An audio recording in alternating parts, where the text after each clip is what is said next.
오늘부터 이제 주일 예배를 통해서 히브리서를 상고할 수 있도록 은혜 베풀어 주신 것을 감사를 드립니다.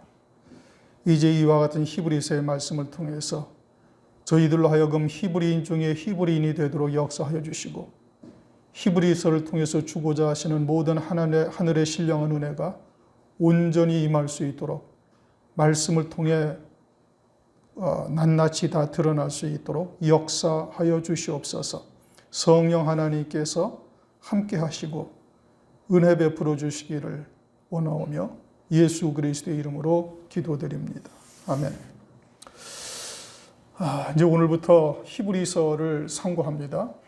오늘은 이제 1장 1절부터 3절까지의 말씀을 우리가 읽었는데, 히브리서 전체의 총론적인 내용이에요. 1절부터 3절까지가.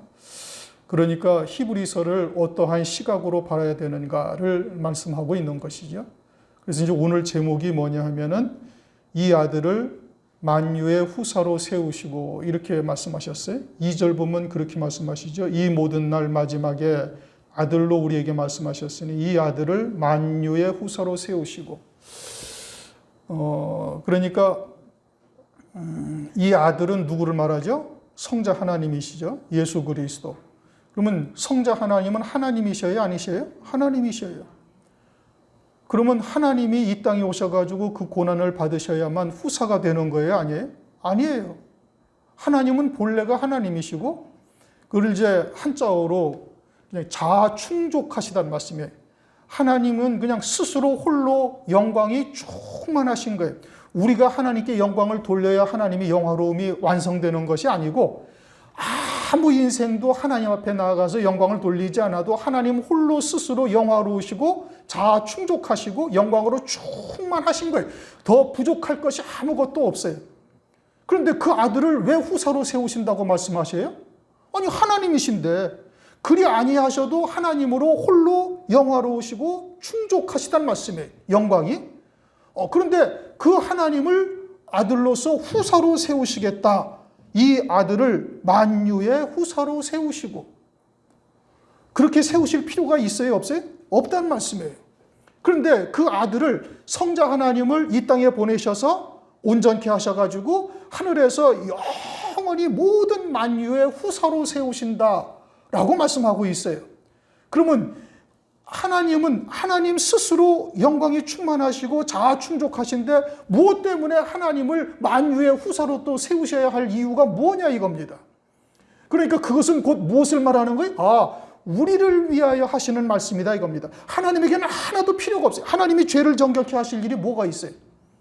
하나님이 이 땅에 오셔가지고 고난을 받으셔야 할 이유가 뭐가 있어요? 아무 필요가 없는 거예요. 하나님은 그리 아니하셔도 하나님이요, 하나님의 영광으로 충만하시고 영원히 세세토록 영광으로 충만하신 하나님이신 거예요.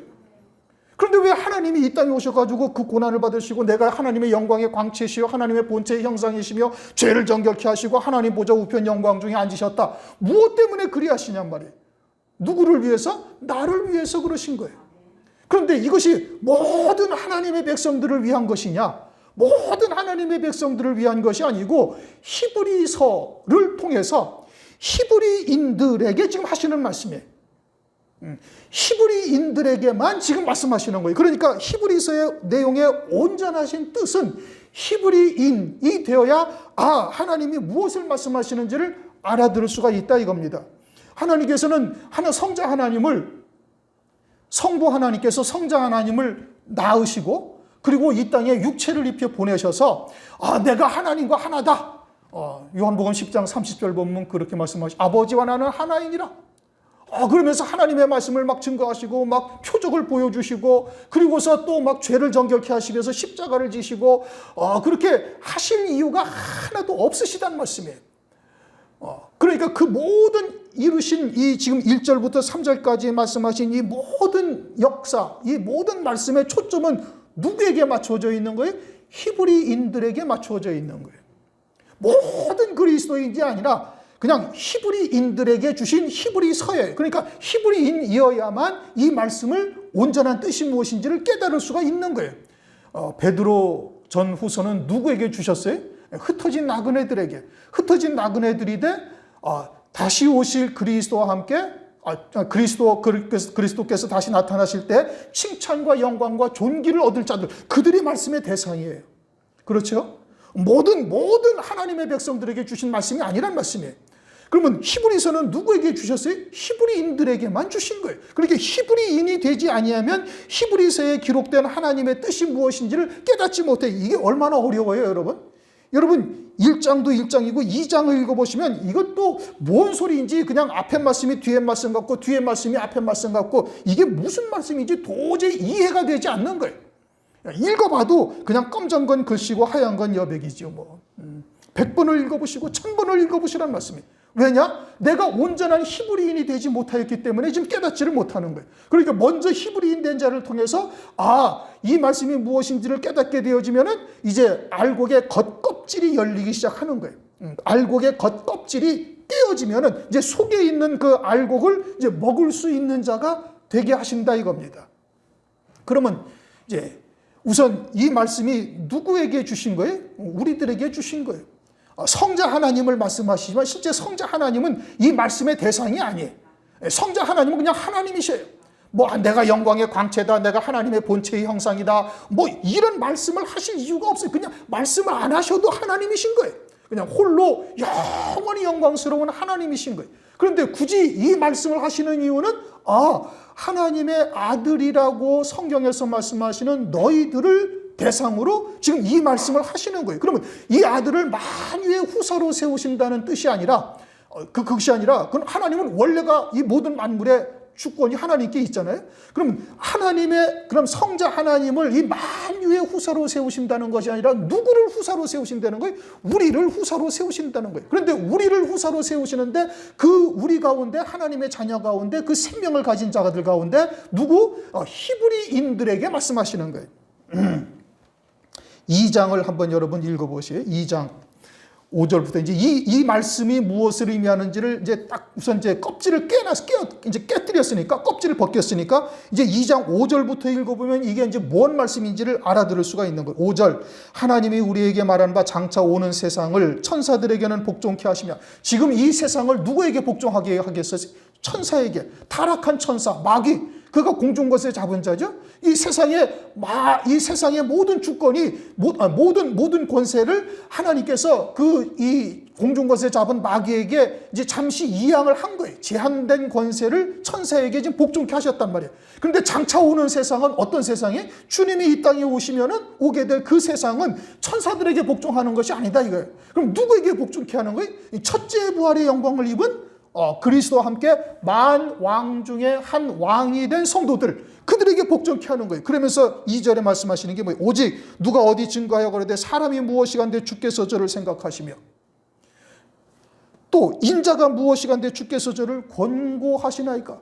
지금 사람이나 인자는 누구를 말하는 거예요? 우리를 말하는 거예요. 저를 잠깐 동안 천사보다 못하게 하시며 우리가 지금 천사보다 못하지요? 천사는 영물이고 우리는 원죄에 있는 육체를 입고 있고 공중권세 잡은 마귀의 종이 되어져서 살 수밖에 없는 육체를 가지고 있다는 말씀이에요. 그렇게 못하게 하셨으나 영광과 존귀로 관을 씌우시며 누구에게? 만 왕 중에 한 왕들에게 만물을 그 발 아래 복종케 하셨느니라 하였으니 만물로 저에게 복종케 하셨은즉 복종치 않은 것이 하나도 없으나 지금 우리가 만물이 아직 저에게 복종한 것을 보지 못하고 지금 우리에게 복종해야 안 한단 말이에요. 그러나 장차 오는 세상에서는 모든 만물이 첫째 부활한 성도들에게 다 복종하게 되는 거예요. 만왕의 왕이신 그리스도 안에서. 그러니까 이 말씀이 누구에게 하시는 말씀이에요? 내게 하시는 말씀이에요. 어떤 자에게? 히브리인에게. 그러면 이제 그리스도인이라는 것은 아는데 히브리인이 그럼 뭐냐 이거예요. 히브리인들에게 주신 말씀이 히브리서란 말씀이에요. 무슨 얘기인지 이해되셨어요? 그러면 히브리인이라는 것이 뭐냐? 그것은 창세기 14장 13절을 보면 아브라함을 히브리 사람이라고 말해요. 히브리 사람 아브라함에게. 그러니까 아브라함이 히브리 사람이고 아브라함의 후손이 히브리인들인 거예요. 그래서 유대인들을 뭐라고 그래요? 히브리인들이라고 이야기를 하는 거예요. 히브리우라고 얘기를 해요. 히브리인이라 이겁니다. 그러나 성경은 육신의 혈통적 유대인들만을 유대인이라고 말씀하고 있지 않은 거예요. 그들만이 아브라함의 자손이라고 말하고 있지 않아요. 오늘날 아브라함의 자손은 누가 아브라함의 자손이? 이 믿음으로 아브라함의 자손이 되는 거예요. 갈라디아서 3장 7절.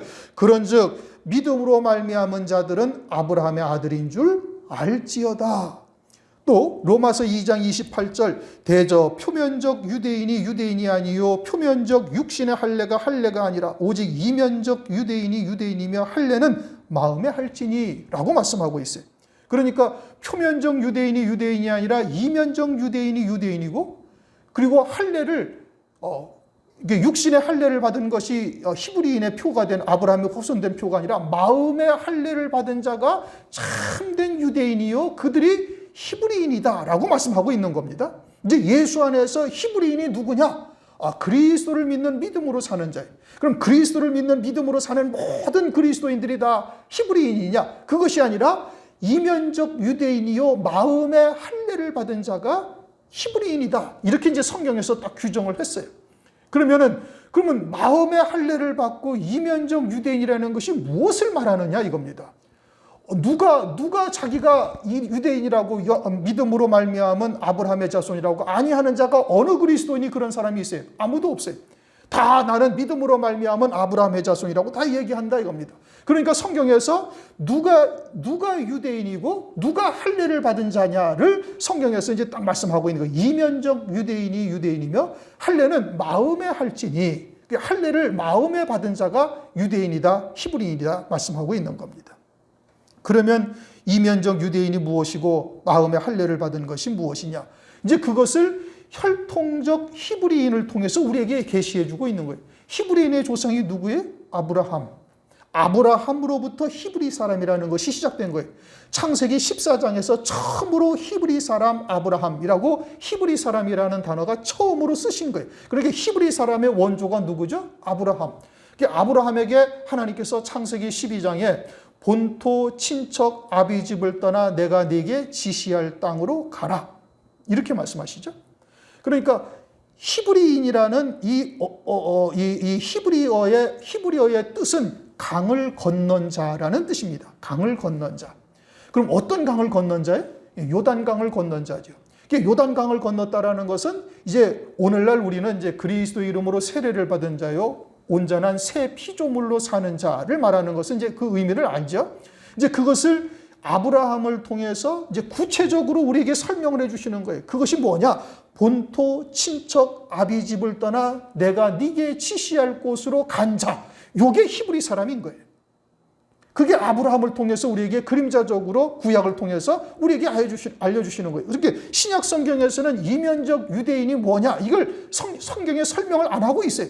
할례는 마음에 하라. 그럼 마음의 할례를 어떻게 하는 거예요? 육신의 할례는 아는데 마음의 할례는 어떻게 하는 게 마음의 할례이냐? 이것이 신약 성경에서는 말씀하고 있지 않아요. 그것을 구약에서 아주 구체적으로 말씀하시는데 본토, 친척, 아비집을 떠나고 내가 네게 지시할 땅으로 간 자. 요게 히브리인이다 이겁니다. 그럼 본토를 떠났다는 것은 뭐죠?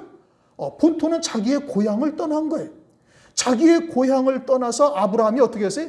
하늘 본향을 자기의 참 고향으로 생각하고 육신의 고향을 두 번 다시 가져가는 거죠. 갈 기회가 있었음에도. 그래서 하나님께서 아브라함을 믿음의 조상으로 세우셨는데 아브라함이 본토 친척 아비집을 떠나 내가 네게 지시할 땅으로 가라 한 하나님의 말씀을 온전히 이룬 자가 누구예요? 아브라함이에요. 그럼 아브라함이 본토를 떠났다는 것은 육신의 이 세상의 것 또는 세상의 육신에 속한 이것에서 완전히 벗어나서 온전히 하늘에 속한 자요 하늘 분향을 사모하면서 믿음으로 사는 것을 말하고 있는 겁니다. 이게 철저히 자기를 부정하는 거죠. 성경에서 말씀하시는 자기의 십자가를 지라, 그거라는 의미인 겁니다. 그 다음에 친척을 떠나다. 이제 친척이라는 것은 주변에 살면서 어려움을 당할 때 도움을 청할 수도 있고 서로 그런 슬픔을 나누면서 위로를 받을 수도 있고 여러 가지로 도와주는 자가 이제 그와 같이 친척이죠. 그런데 그러한 사람의 친척을 떠난 거예요. 호흡이 끝이면 끝나는 허무한 인생을 의지하지 아니하는 것이죠. 이사야서 2장 22절을 보면 너희는 인생을 의지하지 말라. 그의 호흡은 코에 있나니 수에 칠 가치가 어디에 있느냐. 그리고서는 오직 하나님만을 의뢰하는 자가 되게 하시는 것이죠. 오늘날은 이제 성령, 보혜사 성령이 내주하셔서 영원히 내주하시는 거예요. 영원한 친척이 되는 거예요. 영원히 나를 도울사, 또 다른 보혜사, 또 다시 다른 나를 위로할 자, 나를 돕는 자로서 성령 하나님이 우리 안에 내주하시는데 그분은 영원히 우리를 도우시는 분이다. 이건 보혜사다 이겁니다. 그러므로 영원하신 성령이 우리의 친척으로 삼고 있고, 그 다음에 아비집을 떠난다. 아비집은 육신의 아비집을 말하는 것이고, 그 아비집에 있으면 아비의 기업을 물려받을 자가 되는 거예요. 그런데 그것을 떠나서 무엇을 받는 거예요? 이제 하늘에 예비하신 기업을 소망하며 받는 자. 그것이 진정한 히브리인이 되는 거예요.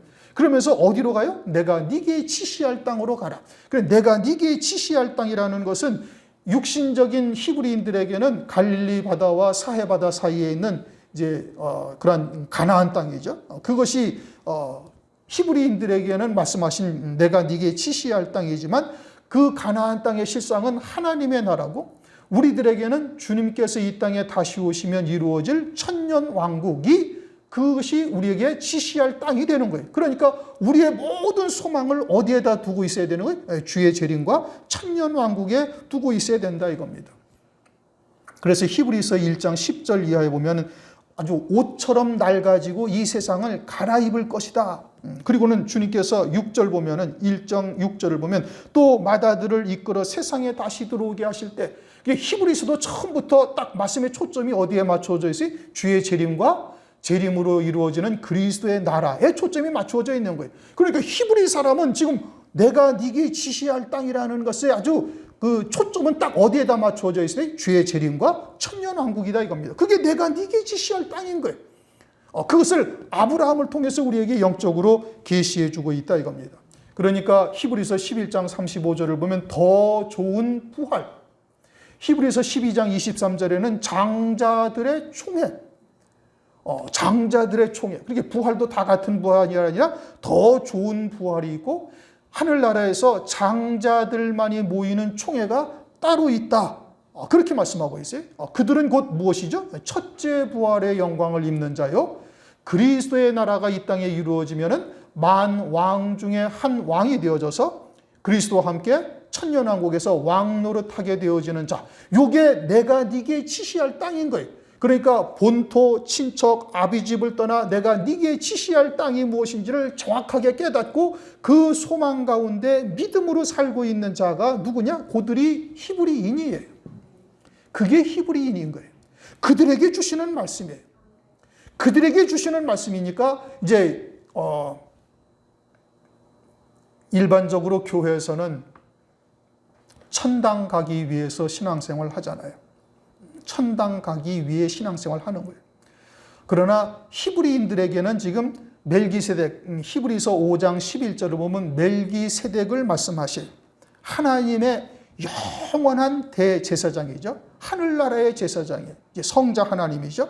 이게 멜기세덱으로 이루신 구원을 우리에게 깨닫게 하셔서 우리를 그리스도께서 우리를 구원하시는 참된 목적이 천당 가는 것이 아니라 더 좋은 부활이요, 장자들의 총회요, 주님께서 이 땅에 마다들을 다시 오실 때 그 나라를 바라보면서 나아가는 자가 되어질 것을 말씀하고 있는 거예요. 그리고서는 그 멜기세덱을 알지 못하면은 말씀의 초보요, 젖먹이 어린아이 신앙이요, 그들은 단단한 음식을 도저히 먹지 못할 자들이다. 히브리서 5장 10절 이하에 쭉 말씀하고 있는 겁니다. 그러니 멜기세덱을 알지 못하면은 장성한 자가 되지 못하는, 그런 목사든 장로든 뭐 말할 것이 필요가 없죠. 그러니까 멜기세덱을 알지 못하고 천당 가기 위해서 신앙생활하는 자들에게는 내가 네게 지시할 땅을 깨달았습니까? 못 깨닫습니까? 못 깨닫는 거예요. 첫째 부활이라는 것은 읽어도 이게 뭔 말인지를 모르는 거예요. 그냥 조금 전에 말씀드린 것처럼 검정 건 글씨요, 하얀 건 여백이죠.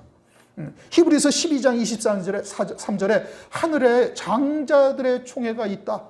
아니, 하늘나라에 장자들의 총회가 있다면 그건 이게 무슨 말이냐라고 곰곰이 생각하고 성경을 들여다보고 성경을 확인해보고 찾아봐야 될 터인데 전혀 그런 거에 대해서는 생각, 신경조차 쓰지 못하는 거예요. 하늘에 장자들의 총회가 있는지, 의인들의 영이 있는지, 또는 교회가 있는지, 첫째 부활이 있는지 이런 거는 관심이 없어요. 오직 천당 가는 것이 모든 신앙의 목적이니까. 그들은 말씀의 초보요, 어린아이의 신앙이요, 그들은 히브리인이 되지 못한 것이다, 이 뜻인 겁니다. 그러므로 내가 히브리인이냐 아니냐는 본토 친척 아비집을 떠나 내가 네게 지시할 땅이 무엇인지를 성경적 해답을 정확하게 딱 갖고 있어야 히브리인이 되는 것이고, 그들에게 그와 같은 신앙의 자리에 이르게 하시기 위해서 온전케 하시는 말씀이 히브리서인 거예요. 히브리인 중에 히브리인이 되게 하시는 말씀이다, 이 뜻인 겁니다. 히브리서를 설명하는데 20분이 지나버렸어요. 그러니까 히브리서는 그러한 히브리인이 우선 무엇인지를 깨닫고 말씀을 봐야, 이 말씀이 지금 제목을 오늘 뭘로 잡았다고? 이 아들을 만유의 후사로 세우시고 라는 제목을 삼았는데, 아니 하나님이시잖아요. 성자 하나님은 하나님이셔요. 그분을 만유의 후사로 세우신 이유가 하나도 없어요. 만유의 후사로 세우시지 아니하여도 그분은 스스로 홀로 영광이 충만하신 하나님이신 거예요. 그런데 그분을 아들로 만유의 후사로 세우신다. 이 아들을 만유의 후사로 세우신다는 것은 무엇을 말하는 거예요? 히브리인들에게, 너희들에게 이와 같은 영광이 예비되어져 있다는 것을 하나님의 아들을 통해서 우리에게 보여주시는 거예요. 하나님의 아들을, 하나님은 나는 하나님의 본체의 형상이고 하나님의 영광의 광채시고, 그걸 뭐 때문에 말씀하시냐고요. 그 말씀 안 하신다고 하나님의 영광이 없어지고 우리가 하나님을 몰라봅니까? 아니요. 하늘나라 영의 세계 육체를 딱 벗고 나면, 원죄에 있는 이 몸을 딱 벗고 나면 그냥 누가 그리스도이신지, 누가 성부 하나님인지 그냥 보는 즉시 딱 알게 되는 거예요. 그냥 영원한 현재의 시간이잖아요. 하나님 나라는 그것을 조목조목 설명할 이유가 하나도 없으셔요. 그러지 않냐고 그냥 딱 보는 순간 하나님이신 것을 그냥 알고, 그냥 스스로 자기의 빛이, 하나님의 영광의 빛이 자기에게 엄할 만큼 임하여 있는지를 깨닫고 자기의 자리로 스스로 가는 거예요. 스스로 어두운 자리를 찾아갈 자들이 있고, 새 예루살렘 성에서 저 영광이 나를 위하여 예비하신 영광인 줄 깨닫고 그곳으로 가는 자가 있게 되는 거예요. 무엇을 통해서? 히브리서를 통해서 그와 같은 영광에 이르게 하시는 은총을 우리에게 베푸신다 이겁니다. 그러므로 히브리인들에게, 히브리인 중에 히브리인, 마치 사도 바울이 바리새인 중에 바리새인이라고 얘기했던 것처럼 히브리인 중에 히브리인으로서 온전케 하시는 역사를 무엇을 통해서? 히브리서를 통해서 이루시는 거예요. 그러니까 내가 과연 히브리인이냐 아니냐, 그럼 히브리인 된 자들에게는 이제 말씀이 잘 들리는 겁니다. 조금 전에 읽었던 것처럼 2장 5절 말씀을 읽어보니 이거는 예수 그리스도에 대한 말씀인 줄 알았는데, 사실 따지고 보니까 우리에게 하시는 말씀이라는 것을 이제 새삼 깨닫게 되어지는 것처럼, 이 히브리서의 전체 말씀이 다 우리에게 히브리인 가운데 온전한 히브리인이 되게 하시는 말씀이다, 이런 의미이죠. 그냥 서론하다 보니까 그냥 히브리서 다 한 것 같아요. 이제 1절 보십시다. 옛적에 선지자들로 여러 부분과 여러 모양으로 우리 조상들에게 말씀하신 하나님이, 다른 서신서를 보면은 인사부터 하잖아요. 그런데 인사부터 하지 아니하고 그러면서 2절에 딱 뭘로 들어가요? 이 모든 날 마지막에 아들로 우리에게 말씀하셨으니 하면서, 히브리서는 서론부터 딱 누구에게 말씀에 초점이 맞춰져 있어요? 이 성자 하나님에 대해서 말씀하고 있는 거예요. 이게 성자 하나님이 선지자들과 비할 바가 되지 못한다, 이 뜻이에요. 성자 하나님은 천사들과도 비할 바가 되지 못한다, 이 뜻인 겁니다. 지금 선지자들에게 말씀하셨죠. 그 다음에 이제 7절부터 보면은 6절부터 보면 천사들에게 말씀하셨죠. 그리고서는 성자 하나님 아들에 대해서 지금 2절에 말씀하시는 거예요. 그러면 이 말씀의 초점은 뭐냐면, 성자 하나님, 하나님의 아들, 독생자는 선지자들과 비할 바가 되지도 못할 뿐 아니라 천사들과도 비할 수 없는 그와 같은 존재시다 이겁니다. 그러면서 2장에서 우리가 읽었던 바가 뭐죠? 장차 오는 세상은 천사들에게 맡기는 것이 아니라 하나님의 아들에게 맡기는 거예요. 그러니 장차 우리의 위치가 얼마나 어마어마한 영광의 자리에 앉게 될 것이냐를 성자 하나님을 통해서 우리에게 지금 보여주시고 있다, 이 뜻인 겁니다. 그러면 옛적에 선지자들로 여러 부분과 여러 모양으로 말씀하셨다. 선지자들은 이제 모세가 최초의 아브라함이 선지자죠. 성경에서는 아브라함부터 선지자라고 창세기 21장 7절에 말씀을 하고 있어요. 그리고는 이제 그 이후로 모세로, 또는 뭐 사무엘, 엘리야 또는 에레미야, 이사야 등 선지자들로 쭉 말씀하시는데 여러 부분, 여러 모양, 그러니까 그들을 통해서는 부분적으로 우리에게 계시를 한 거예요. 성경에 이제는 많은 선지자들이 이제 구약에 쭉 기록이 되어져 있고 성경에도 또 이제 신약 성경을 통해서 사도들로 기록이 되어져 있지만 그들을 통해서는 아주 부분적으로 또는 여러 가지의 모양으로 우리에게 설명하고 있는데 온전히 설명한 것이 아니다 이겁니다. 그래서 여러 부분과 모양이라고 말씀하고 있는 거예요. 조금씩 알려준 거죠. 그래서 고린도전서 13장 9절을 보면은 우리가 부분적으로 알고 부분적으로 예언하니 그렇게 말씀하셨어요. 그러면서 선지자들에게 이와 같이 알려주신 것은 천사를 통해서 알려주셨다. 사도행전 7장 35절 그 모세를 하나님은 가시나무 떨기 가운데서 보이던 천사의 손을 빌어 의탁하여 관원과 속량하는 자로 세웠으니 그럼 모세를 선지자로 세우시고 이스라엘을 구원하신 것은 누구를 통해서 일을 하신 거예요? 천사를 통해서 일하신 거예요. 갈라디아서 3장 19절 그런즉 율법이 무엇이냐 범법함을 인하여 더한 것이라 천사들로 말미암아 중보의 손을 빌어 베푸신 것인데 율법을 누구를 통해서 알려준 거예요? 천사를 통해서. 다니엘서를 우리가 예전에 상고했죠. 다니엘서의 다니엘에게 누가 와서 하나님의 뜻을 알려줘요? 천사를 통해서. 가브리엘 천사가 와가지고 하나님의 뜻이 무엇인지를 알려주시잖아요. 그러니까 선지자들에게는 누가 역사하신 거예요? 선사들을 통해서 하나님께서 알려주신 거예요. 모세를 통해서 모세오경을 쓰게 하시고 사무엘 선지자를 통해서 성경을 기록하게 하시고 이사야 등등 다 천사를 통해서 말씀하셨는데 2절 그것도 부분적으로 알려주셨다 이겁니다. 온전하게 알려주신 것이 아니라 2절 이 모든 날 마지막에 아들로 우리에게 말씀하셨으니 그리고선 마지막으로는 누구를 통해서 우리에게 말씀하셨다? 아들 통해서 말씀하셨다 이겁니다. 친히 육체를 입고 오셔서 하나님의 모든 뜻을 우리에게 알려주신 거예요. 그래서 모세는 창세기로부터 시작을 하는데 창세기는 이 천지와 만물을 지으실 것부터 이제 하나님의 말씀을 이어가고 있죠. 그러면서 이제 부분적으로 조금씩 하늘나라에 대해서도 이야기를 하고 있어요. 그러나 주님이 오셔가지고는 하나님의 말씀을 갖다가 우리에게 하늘에서 이루시는 구원의 세계를 알려주시는데 창세 이전부터 그것도 영의 세계보다도 더 이전인 생명의 세계부터 하나님께서 우리를 당신의 생명으로 우리를 낳으신 것부터 시작을 해서 이 물질 세계가 끝나고 그 다음의 세계까지도 주님께서 모든 것을 우리에게 다 말씀하여 주시는 거예요.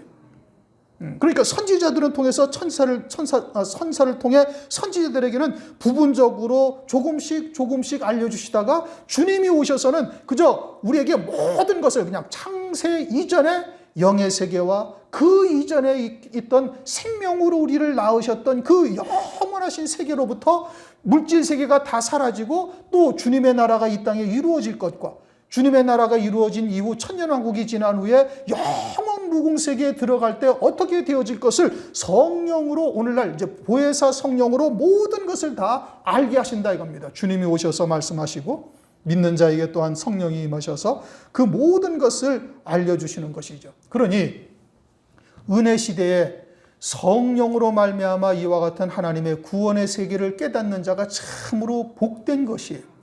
그런데 이제 문제는 뭐냐면 우리가 그와 같은 하나님의 은혜를 많이 체험을 했으면 그에 합당한 믿음의 열매들을 우리가 맺어가야 되는 것이 당연한 거죠. 그렇죠? 마태복음 12장을 보시면은 41절 42절에 심판 때에 니느웨 사람들과 남방 여왕이 예수님 당시의 유대인들을 심판하신다라고 말씀하고 있어요. 예수님 당시의 유대인들은 아브라함의 자손이고 모세를 통해서 모세오경과 선지자들을 통해서 선지서들을 받고 하나님이 누구신지를 하나님의 뜻을 깨닫게 하신 하나님의 택하심을 입은 백성이고 니느웨 사람들이나 남방 여왕은 하나님이 누군지를 잘 모르던 자들이에요. 그런데 그들이 하나님께 대한 열심과 하나님께 대한 순수한 마음을 가지고 있었던 그들이 율법을 가지고 있던 너희들 아브라함의 자손들 선지자들을 통해서 천사들을 통해서 하나님의 뜻이 무엇인지를 알게 하신 너희들이 하나님을 오히려 온전히 경배하고 있지 못하니까 너희들을 심판하시겠다라고 마태복음 12장 41절 42절에 말씀하고 있는 거예요. 그러면 성령 시대에 그와 같이 창세로부터 그 이전의 세계로부터 또는 이 물질 세계 이후의 세계까지 다 깨달을 수 있도록 하나님의 깊은 것까지 통달하시는 성령이 내주하셔서 하나님의 은혜를 우리에게 알게 하셨는데, 이제 성경을 다 똑같은 성경을 주신 겁니다. 저한테만 특별한 성경을 주신 것이 아니고 온 지상에 있는 모든 교회에게 거의 똑같은 성경을 주신 거예요.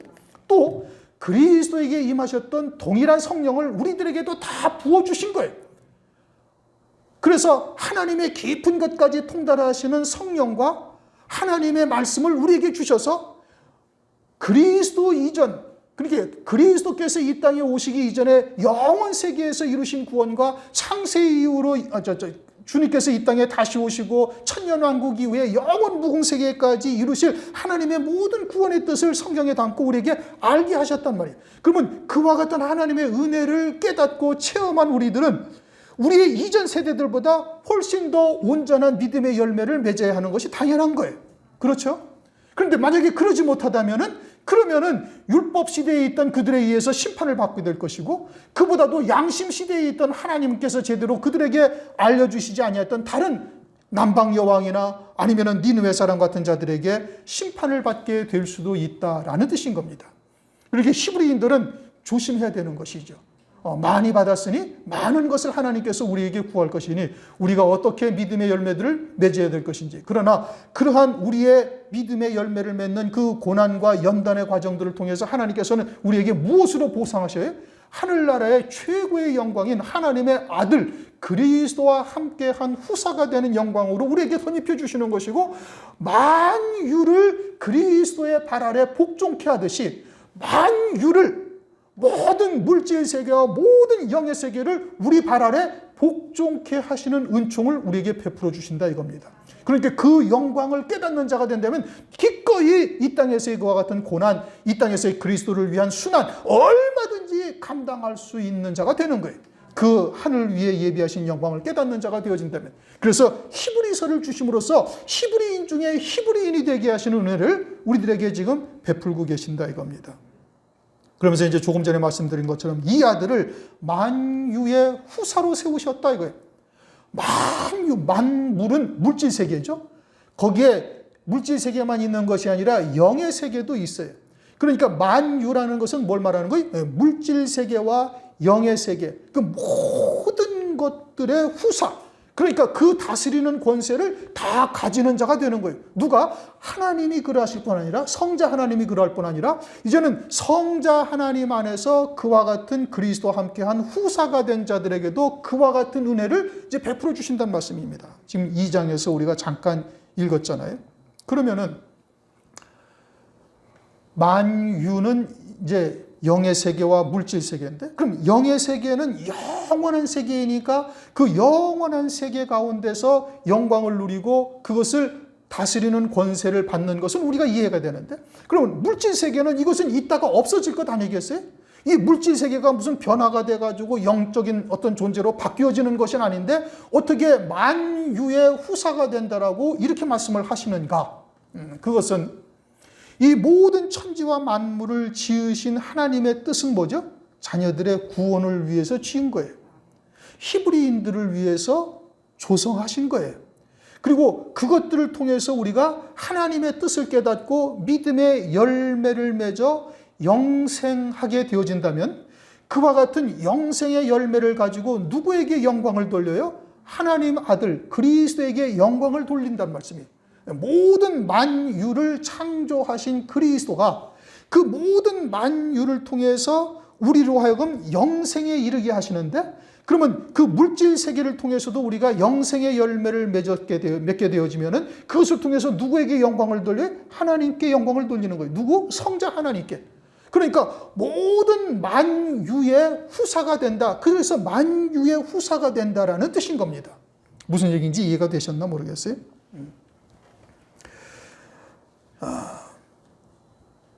시편, 그래서 이제 하나님께서 우리에게 말씀하시기를 주님에게 이렇게 말씀하십니다. 시편 110편 1절, 여호와께서 내 주에게 말씀하시기를 내가 네 원수로 네 발등상 되게 하기까지 너는 내 우편에 앉았으라. 그래서 모든 만유를 주님의 발 아래 하나님께서 발등상이 되게 하신다, 발판되게 하신다, 이런 의미죠. 그러면 그것이 주님은 조금 전에 말씀드린 것처럼, 서두에 말씀드린 것처럼 주님은 하나님이시란 말씀이에요. 하나님이시니까 스스로 홀로 영화로우신 것이고, 그리 아니어서도 모든 만유는 주님에게 다 복종하는 거예요. 그런데 굳이 그 말씀을 하시는 이유는 그리스도와 함께한 후사에게 모든 만유를 네 발 아래 복종케 하실 때가 있음을 말씀하는 것이죠. 그것을 이제 2장 5절 이하의 6절, 7절, 8절, 9절, 10절, 11절까지 쭉 말씀하시는 거예요. 그러니까 오늘 돌아가시면은 5절부터 11절까지를 다시 천천히 한번 읽어보세요. 이것이 예수 그리스도에게 대한 말씀이냐 아니면 우리에게 대하신 말씀이냐를 갖다가 읽어보시면, 이 말씀이 내게 주시는 말씀으로 딱 받으셔야 되는 거예요. 그래야 히브리서를 쓰신 하나님의 뜻을 온전히 깨닫고 말씀을 읽어나갈 수가 있게 되는 것이죠.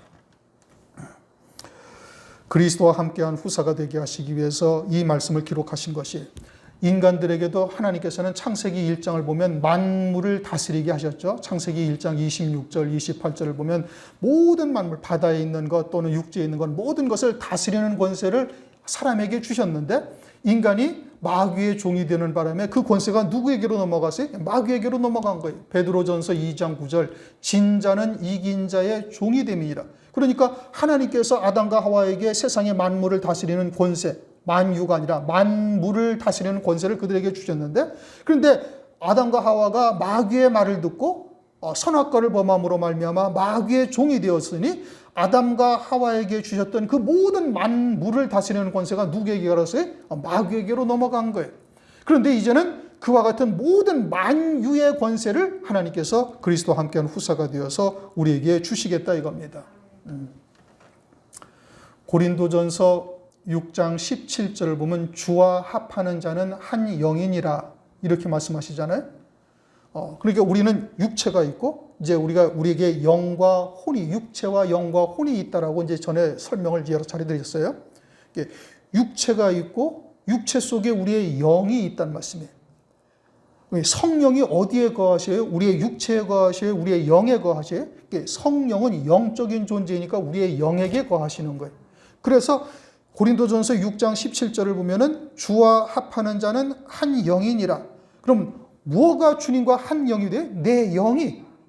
어떤 영이? 아들의 영이 그리스도와 한 영이 되어져서 성령이 그 영 안에 거하시면서 내주하시면서 그리스도의 형상, 그리스도께서 걸어가신 길을 우리의 영으로 하여금 우리도 쫓아갈 수 있게 하시는 거예요. 무엇을 통해서? 말씀을 통해서. 말씀을 통해서 생각나게 하시고 깨닫게 하시고 세상과 나를 십자가에 못 박으며 쫓아가게 하신다는 말씀이에요. 그런데 우리의 영 안에는 또 뭐가 있어요? 하나님의 생명이 있는 거예요. 그런데 우리의 생명은 하나님께서 낳으신 깐난쟁이 같은 생명이고, 예수님은 독생자다 이겁니다. 독생자라는 것은 홀로 하나님의 모든 영광과 모든 권능이 함께 하신 분이신 거예요. 예수님은 독생자로 나오셨고 우리는 생명적 아들이에요.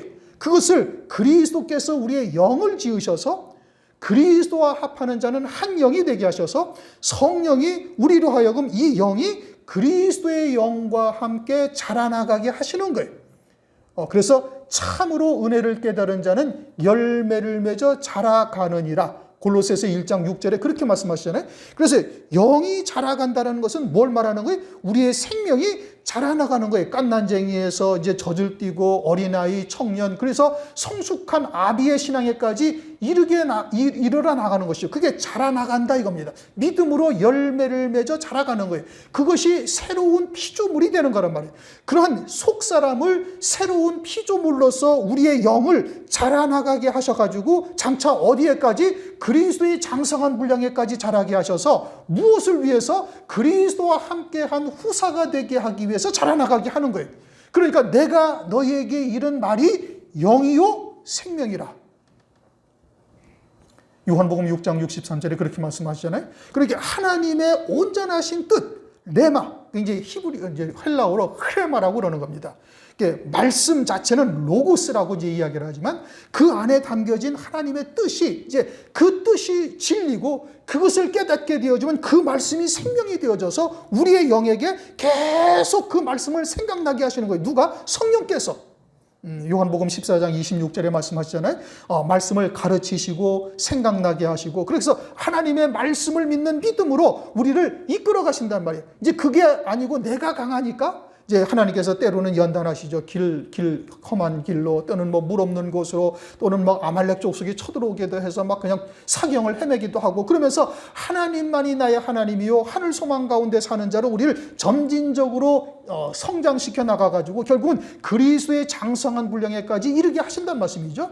그것이 그리스도와 함께한 후사가 되게 하기 위하여 우리로 하여금 우리의 속사람을 새로운 피조물로 자라나게 하시는 은총이다 이겁니다. 무엇을 위해서? 그리스도와 함께한 후사가 되게 하기 위해서.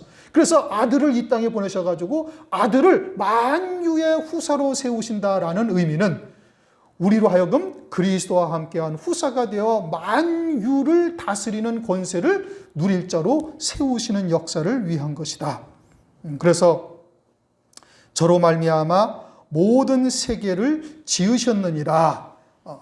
하나님께서 주님께서 이제 이건 요한복음 1장 3절이나 골로새서 1장 16절 만물이 그에게 창조되되 하늘과 땅에서 보이는 것들과 보이지 않는 것들과 혹은 보좌들이나 주관들이나 정사들이나 권세들이나 만물이 다 그로 말미암고 그를 위하여 창조되었고 주님을 위하여 창조되었단 말이에요. 아니 주님은 하나님이신데 뭐 때문에 주님을 위하여 창조하실 필요가 뭐가 있어요? 그걸 지어야만 하나님이 영화로우시고 그런 것을 통해서 하나님께서 영광을 받으시나요? 아니란 말씀이에요. 그것은 하나님의 자녀들 히브리인들로 하여금 온전한 하나님의 아들로서 그리스도와 함께한 후사가 되기 위하여 만물과 만유 보이는 것들과 보이지 아니한 것들을 다 지었다 이겁니다. 그래서 주와 합한 자가 한 영이 되어져서 그리스도 안에서 그들을 길러가시는 거예요. 그들을 주님이 먼저 내가 곧 길이요 진리요 생명이라 말씀하시며 앞서 걸어가시고 이제는 성령께서 하나님의 말씀을 통해 그러한 하나님의 뜻이 무엇인지를 우리로 하여금 바르게 깨달아서 주님이 걸어가신 길을 우리도 걸어갈 수 있게 은총을 베풀어 주시는 거예요. 그래서 모든 만물을 지으셨느니라. 요한복음 17장을 한번 보십시다. 벌써 12시가 지나서 요것만 하고 2절까지만 하겠습니다. 3절은 다음 시간에 할게요. 요한복음 17장 22절 21절부터 읽어보십시오. 요한복음 17장 21절 아버지께서 내 안에 내가 아버지 안에 있는 것 같이 저희도 다 하나가 되어 우리 안에 있게. 자, 그럼 하나님 안에 있는다라는 게 뭘 말하는 거예요? 말씀을 통해서 하나님의 뜻이 무엇인지를 깨닫고 그 하나님의 말씀을 믿음으로 하나가 되어지는 것. 오늘과 같은 히브리서의 말씀을 딱 들었을 때 그 말씀이 내게 주시는 말씀이다 라고 깨닫고 그 말씀에 믿음으로 연합하는 것. 그러면 내가 아버지 안에 있고 아버지께서 내 안에 계시고 내가 그리스도 안에 있고 그리스도께서 내 안에 계셔서 하나가 되어진 거다 이겁니다. 그렇게 하나가 되어져서 하나가 되어 우리 안에 있게 하사 세상으로 아버지께서 나를 보내신 것을 믿게 하옵소서. 왜 성자 하나님이 이 땅에 오신 것을 우리가 왜 뭐 때문에 오게 하셨어요? 그래야만 성자 하나님이 온전한 하나님이 되십니까? 아니란 말씀이에요. 그럼 성자 하나님이 이 땅에 오신 것은 우리로 하여금 그리스도 안에서 그리스도와 함께한 후사가 되게 하기 위해서 이 땅에 오신 거예요. 그래서 22절에 뭐라고 말씀하세요? 내게 주신 영광을 주님에게 주신 영광을 내가 저희에게 주었사오니 주실 것이다가 아니라 어떻게 됐다고? 주었사오니 이미 주셨다는 거예요. 이미 끝나버린 거예요. 우리에게 하나님께서 주기도문에 뭐라고 기도하라고? 뜻이 하늘에서 이룬 것 같이 땅에서도 이루어지이다 라고 기도하라 이겁니다. 그러면 하늘에서 이루신 뜻이 무엇인지를 어떻게 알아요? 말씀을 통해서 아는 거예요.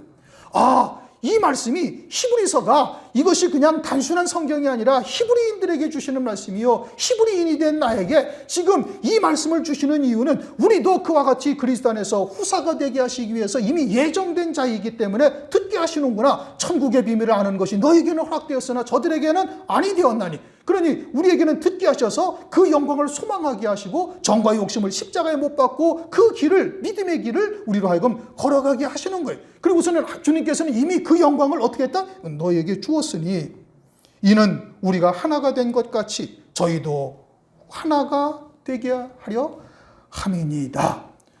그것이 히브리서를 쓰신 온전하신 뜻인 겁니다.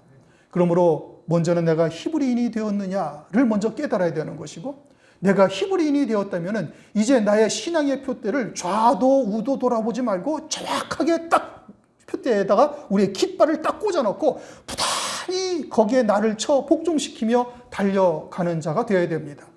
그게 히브리서를 우리에게 주신 하나님의 뜻이에요. 오늘 3절까지는 못했지만 1절, 2절을 통해서 히브리서를 전체를 바라보는 시각을 우리가 다시 가져야 되고, 이제 돌아가셔서 1장과 2장을 천천히 읽어보세요. 그러면 이 말씀이 주님에게 하시는 말씀이 아니라 우리들에게 하시는 말씀이다라는 것을 깨달을 수가 있는 거예요. 1장 6절을 보면 이렇게 말씀하시죠. 히브리서 1장 6절. 또 맏아들을 이끌어 세상에 다시 들어오게 하실 때. 자, 왜 맏아들이라고 그래요? 그냥 아들이라고 그러시면 돼요. 지금 2절에서는 아들이라고 그러셨잖아요. 그렇죠? 아들인데 6절에 가서는 주님이 이 땅에 다시 오실 때는 뭐라는 거예요? 맏아들이다. 그러면 아들들이 있는데 그들 중에 맏아들이다, 이런 뜻이에요. 그렇죠? 맏아들이다 이겁니다. 주님이 다시 오실 때는 맏아들이 되는 거예요. 그리고는 9절을 읽어보십시다. 9절. 네가 의를 사랑하고 불법을 미워하였으니 그러므로 하나님 곧 너희 하나님이 즐거움의 기름을 네게 부어. 너는 여기서는 성자 하나님입니다. 네게 부어. 네 동류들보다, 동류라는 것은 누구예요? 맏아들을 말하는 거예요. 네 동류들보다 승하게 하였다, 뛰어나게 하셨다. 누구를? 성자 하나님을. 왜요? 이제 그때 하늘나라의 장자들, 맏아들들의 총회가 있어서 맏아들들의 총회에서 그거에서 더 뛰어난 거예요. 누가? 주님이. 그래서 주님께 영광을 돌리게 되는 것을 말씀하고 있는 것이죠. 히브리서는 그들을 위해서 기록하신 말씀이에요. 그냥 평범한 모든 그리스도인들에게 주시는 말씀이 아니에요. 그러니까 그 히브리서는 히브리인이 되어야 그렇게 볼 수 있는 시각을 가지게 되는 것이고, 그 시각을 속히 가지셔서 이 말씀을 보게 되어지면 히브리서가 내게 주신 말씀이요, 장차 주께서 이 땅에 다시 오실 때 새하늘 새 땅이 되어지고 그때 함께 맏아들이 되어 이 땅에 다시 들어오게 될 우리들을 위한 말씀이고, 우리들의 신앙을 맏아들로 온전케 하시는 말씀이다 라는 것을 깨닫게 되는 것이죠. 그렇게 깨달으셔서 주님이 이 땅에 다시 오실 때 그 동료들로서 영광을 함께 누리시기를 주님의 이름으로 축원합니다. 오늘은 2절까지만 하겠습니다. 기도하시겠습니다. 하나님 감사합니다. 오늘 이제 히브리서를 시작하며 누구에게 주시는 말씀이요, 어떠한 성격의 말씀인지를 살펴볼 수 있게 하심을 감사를 드립니다. 이 말씀이 곧 내게 주시는 말씀이고 그리스도와 함께한 후사들을 위한 말씀이요, 주님께서 이 땅에 다시 오실 때 그의 동료들을 위한 말씀임을 깨닫게 하셨사온즉 이 말씀을 상고하면서 그 믿음의 자리에 온전함을 이룰 수 있도록 역사하여 주옵소서. 무엇보다도 내가 과연 영적인 히브리인인지 이면적 유대인인지 마음의 할례를 받은 자인지를 스스로를 돌아보게 하시고 이 말씀을 온전한 믿음으로 받을 수 있는 은총을 허락하여 주시옵소서. 감사드리며 예수 그리스도의 이름으로 기도드리옵나이다. 아멘.